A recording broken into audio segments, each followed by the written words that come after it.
हर इब्तदा से पहले हर इंतहा के बाद ज़ाते नबी बुलंद है, ज़ाते खुदा के बाद। दुनिया में एहतराम के काबिल हैं जितने लोग, सबको मानता हूँ मगर मुस्तफ़ा के बाद। कत्ले हुसैन असल में मर्गे यजीद है, इस्लाम जिंदा होता है हर करबला के बाद। अस्सलाम वालेकुम जी तलबा तालिबात। आज का हमारा मौजू फर्स्ट एड की नज़म मैदान करबला में सब का मंजर, इसकी तशरीह हम करेंगे। इससे पहले नज़म के अशार की तशरीह का तरीक़ाकार और नज़म हम्द और नात की तशरीह ये यूट्यूब चैनल पे अपलोड हो चुके हैं। अब हम स्मार्ट सिलेबस के मुताबिक मैदान करबला में सब का मंजर इसकी तशरीह समझेंगे।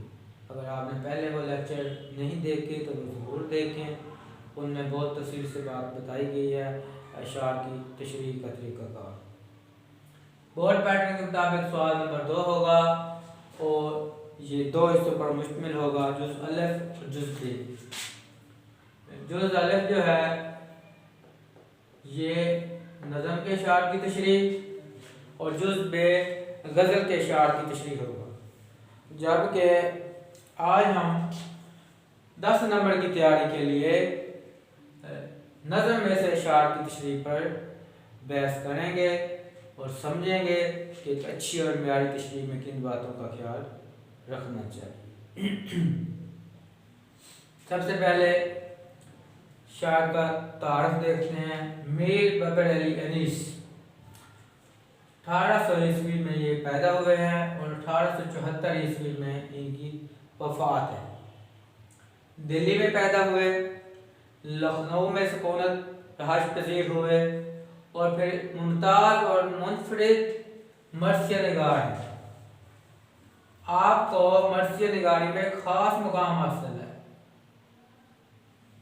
पहले तो किसी के असाफ़ हमीदा, जब बंदा इंतकाल कर जाता उसके असाफ़ हमीदा बयान करने के लिए मर्सिया लिखे जाते, लेकिन फिर ख़ास तौर पर ये वाक़या करबला के साथ जो है मर्सिया निगारी जो है ये उसके साथ जो है अब रब्त रखती है, तो वाक़या करबला पर मर्सिया लिखे जाते हैं और मीर अनीस को जो है एक ख़ास मुकाम हासिल है।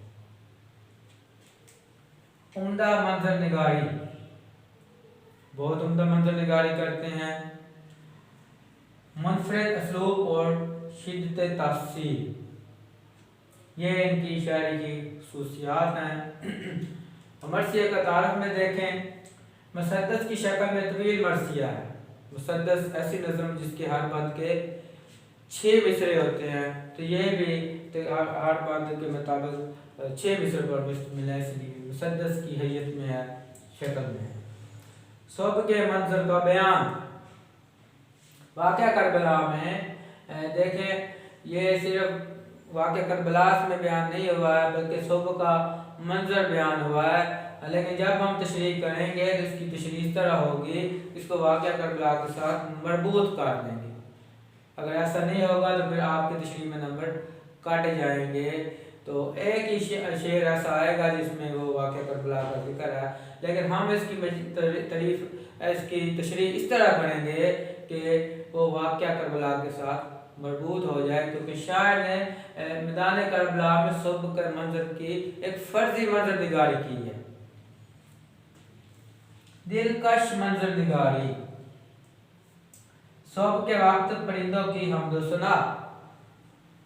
सुबह के वक्त हर चीज़ अल्लाह ताला का जिक्र करती है, तो चुनिंद परिंद भी अल्लाह की तस्बीह बयान करते हैं अपनी अपनी आवाज़ में। आले रसूल सल्लल्लाहु अलैहि वसल्लम पर पानी की बंदिश। आप जानते हैं कि करबला में अहले बैत पर पानी की बंदिश की गई। यजीद ने दरिया पर दरियाफ़ात पर बहरा बिठा दिया। फूलों और पत्तियों पर शबनम, फूलों और पत्तियों पर शबनम के कतरों की मौजूदगी। आपको बताया कि ये एक फर्जी मंजर निगारी है और वहाँ सहरा था, कोई दरख्त कोई फूल नहीं थे, कोई ठंडी हवा नहीं थी, लेकिन शायर का ये तखय्युल है और इसमें मुबालगा आराई से काम लिया गया है। मतलब कि वाक़या करबला में तो नहीं मुबालगा आराई, लेकिन ये सुबह के मंजर में ये मुबालगा आराई, इन संतों का इस्तेमाल, ये उन शायर की जो एक शायरी की खसूसियात होती हैं, हुस्न होता है ये शायरी का, इसलिए शायर ने भी इसमें तशबीहात और इस्तारात और संत मुबालगा का इस्तेमाल किया है, और संत हुस्न तालील और संत मरातुन नज़ीर का भी इस्तेमाल किया है। खिलाफ हकीकत मंजर निगारी, आपको बताया कि वो सिर्फ एक सहरा था करबला में, तो ये खिलाफ हकीकत मंजर निगारी सुबह के वक्त की गई। तशबीहात इस्तारात का इस्तेमाल, इस नज़म में आप देखेंगे कि जा बजा बहुत से शायर में तशबीहात और इस्तारात का इस्तेमाल किया गया है। मैदान करबला की फ़र्ज़ी मंजर कशी, आपको बताया कि फ़र्ज़ी मंजर कशी की गई है। वहाँ पे कोई दरख्त नहीं थे, कोई चरिंद परिंद या ऐसी ठंडी हवाओं का जिक्र तो होगा इसके अंदर तशरीह में, लेकिन हकीकत में ये सब कुछ ख़यालाती है, फ़र्ज़ी है। बेहद मुबालगा आराई, मुबालगा आराई क्या है? जिसमें बात को बढ़ा चढ़ा कर बयान किया जाता है। मैंने आपको बताया कि वाक़या करबला में जो वाक़यात हुए उनकी बात नहीं की जा रही, ये सुबह के मंजर की बात की जा रही है, जिसमें शायर ने एक तख़य्युल का अंदाज़ अपनाकर ये बयान बताने की कोशिश की है कि उन अजीम हस्तियों के वहाँ आने से ऐसा माहौल पैदा हो गया या अल्लाह ताला ऐसा करने पर कादिर था, लेकिन ये उनकी आजमाइश थी। इमाम हसन अलैहिस्सलाम ने ये दुआ नहीं की कि या अल्लाह हमसे ये आजमाइश, ये इम्तिहान टाल दे, बल्कि उन्होंने यही कहा या अल्लाह हमको इस इम्तिहान में साबित कदम रख। माखज़, इसका माखज़ मरासी अनीस है। अब हम तशरीह की तरफ आते हैं। देखिए, दो शार आपके आएंगे नज़म में, चार नंबर पर मुश्तमिल होंगे।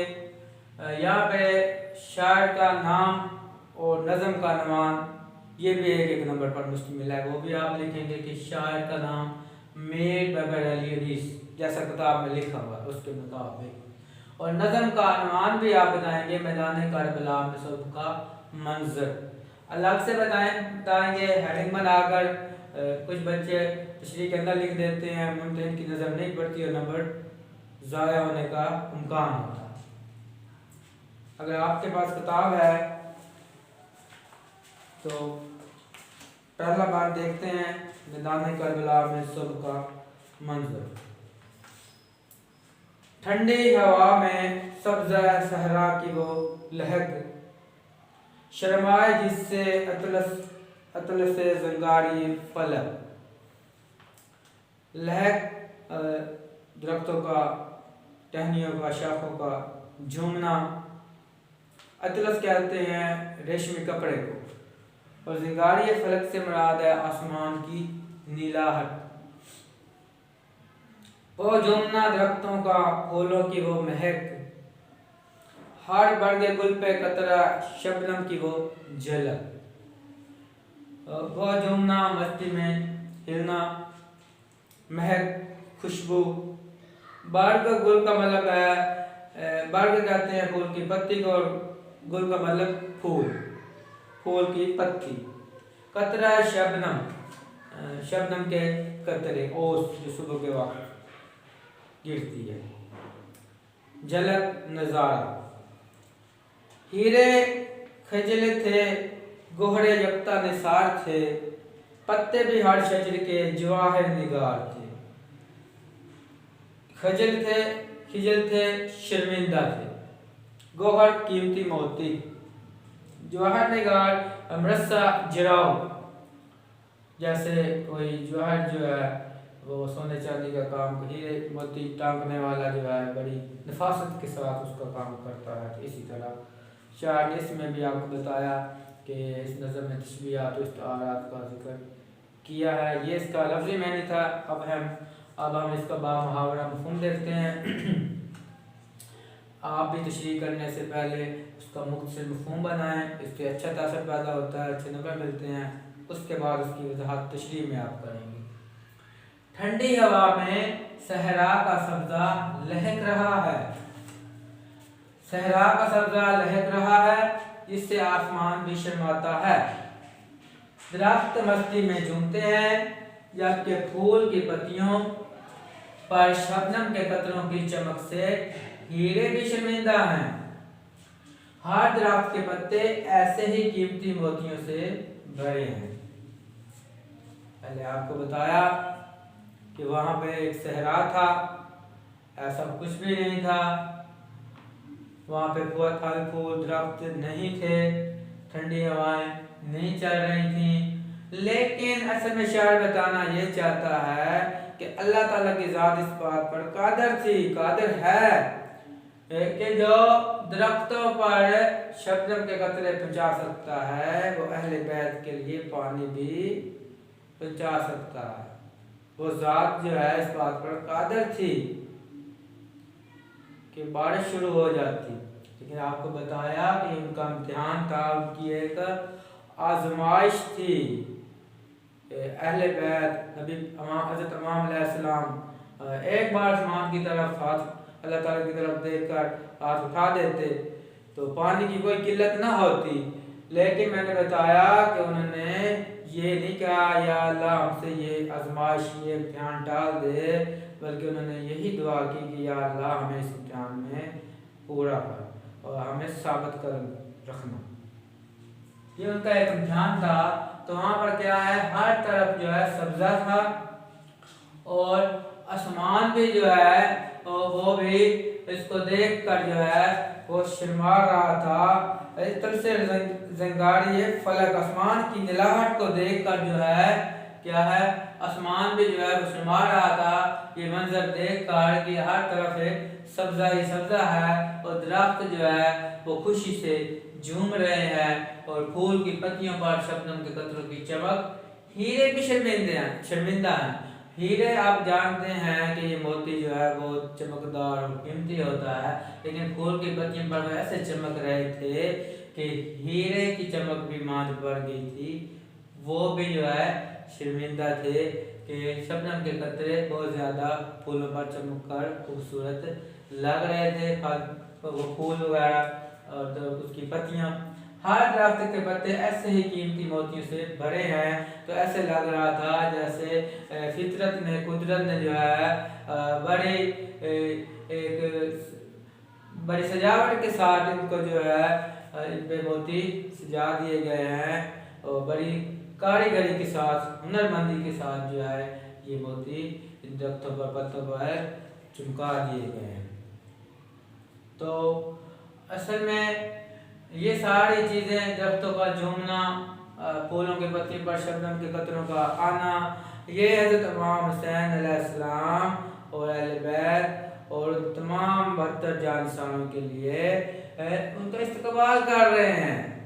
उन नूरानी हस्तियों के लिए जो है ये इसलिए जो है पुरजोश हैं कि वो यहाँ तशरीफ़ लाई हैं। इनके लिए तो बासी सआदत था, इसलिए वहाँ पर हर चीज़ जो है वो झूम रही थी कि हज़रत इमाम अलैहिस्सलाम वहाँ पे तशरीफ़ लाए हैं और हर चीज़ वहाँ पे नूरानी हो गई थी, नूरानी हस्तियों के वहाँ पे तशरीफ़ लाने से। हवाले के शार आप ज़रूर लिखेंगे।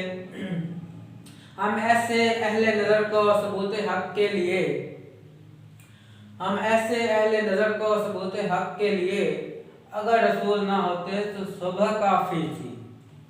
अल्लाह ताला की निशानियाँ हर चीज़ में मौजूद हैं, अल्लाह ताला की अज़मत की निशानियाँ, और अल्लाह ताला अपनी अज़मत की निशानी की वजह से ही पहचाना जाता है।